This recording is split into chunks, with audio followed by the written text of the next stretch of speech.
একটু কঠোর পদক্ষেপ নিলেও আবার সবাই সমালোচনা করে। ওভারনাইট বলবেন একটা কলেজকে বিশ্ববিদ্যালয় বানায় দিবে, তা এইচএসসি পরীক্ষা দিব না, আমার রেজাল্ট বদলায় দিতে হবে। কোনো অন্যায় করি নাই, ভুল করতে পারি, যোগ্যতা আমার কম থাকতে পারে, অভিজ্ঞতা কম থাকতে পারে, কিন্তু প্রচেষ্টা কোনো কম ছিল না।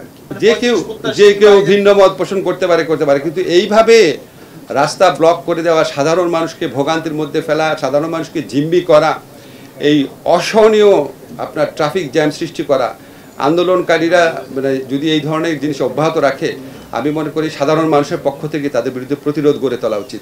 আপনি আন্দোলন করবেন, আন্দোলনের তো নর্মস থাকা দরকার, কিছুটা নর্মস থাকা দরকার। আপনি সাধারণ মানুষ কিন্তু জিম্মি করতে পারেন না। কালকে আমি শুনেছি ট্রেনের মধ্যে ইট মেরে আপনার নারী শিশু তাদেরকে আহত করা হচ্ছে। এটা কি ধরনের আন্দোলন? আর আপনি ওভারনাইট বলবেন একটা কলেজকে বিশ্ববিদ্যালয় বানায় দিবে, তা এইচএসসি পরীক্ষা দিব না, আমার রেজাল্ট বদলায় দিতে হবে। এখন আপনারা খালি চিন্তা করেন যে এখন আবার একটু কঠোর পদক্ষেপ নিলেও আবার সবাই সমালোচনা করা শুরু করে যে এরকম পুলিশ কেন এই ব্যবস্থা নিল, এটা কি আগেরই পুলিশ কিনা। এখন এটার মধ্যে ব্যালেন্স করা একটু টাফ। তবে আমার ব্যক্তিগত ধারণা, সাধারণ জনমত এই ধরনের হয়রানিমূলক জিম্মি করামূলক আন্দোলনের বিপক্ষে সাধারণ জনমত অত্যন্ত স্ট্রং হচ্ছে।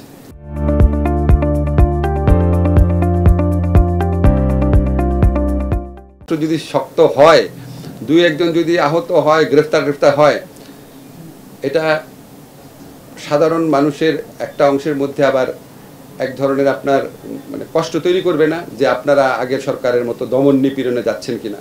সেটা তো আমাদের মাথায় রাখতে হয়। আমাদের তো একটা গণ অভ্যুত্থানের পরবর্তী প্রেক্ষিতে মাথায় রেখে ক্ষমতায় মানে এই সরকার গঠনের দায়িত্ব দিয়েছে। এখানে অনেক বেশি চিন্তা করতে হয়, মানুষ যেন কষ্ট না পায়। ঢালাও মামলা হচ্ছে, সরকার কিন্তু মামলা করছে না, ব্যক্তি পর্যায়ে ঢালাও মামলা হচ্ছে, মামলার নামে আপনার বাণিজ্য করা হচ্ছে, হয়রানি করা হচ্ছে। তো যারা হয়রানির শিকার হচ্ছে, যারা এই মানে শত্রুতামূলক মামলার শিকার হচ্ছে, যাদেরকে আপনার মানে কি বলবার বাণিজ্যিক কারণে যাদের মামলার আসামি করা হয়েছে, তাদের জন্য বিরাট একটা প্রতিকারের সুযোগ সৃষ্টি হবে এই সকল আদালতে সরকারি প্রকৌশলী আপনার রিক্রুট করার মাধ্যমে, এটা আমরা আশা করছি। এছাড়া বর্ডার গার্ড বাংলাদেশে বিস্ফোরক মামলা পরিচালনার জন্য 20 জন স্পেশাল পাবলিক প্রসিকিউটরকে নিয়োগ দেওয়া হয়েছে। আন্তর্জাতিক অপরাধ ট্রাইব্যুনাল পুনর্গঠন করেছি আমরা, এটা আপনারা জানেন, এটা আমাদের অন্যতম প্রধান এজেন্ডা ছিল। এরপর চিফ প্রসিকিউটর সহ 11 জন প্রসিকিউটরকে নিয়োগ প্রদান করা হয়েছে। এছাড়া স্পেশাল প্রসিকিউটরাল অ্যাডভাইজার হিসাবে বিদেশি এবং দেশি বিশেষজ্ঞ পর্যায়ের আইনজীবীরা নিয়োগ প্রাপ্ত হচ্ছেন।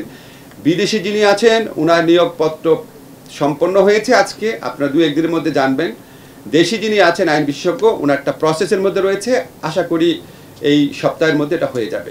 কোনো অন্যায় করি নাই, ভুল করতে পারি, যোগ্যতা আমার কম থাকতে পারে, অভিজ্ঞতা কম থাকতে পারে, কিন্তু প্রচেষ্টা কোনো কম ছিল না।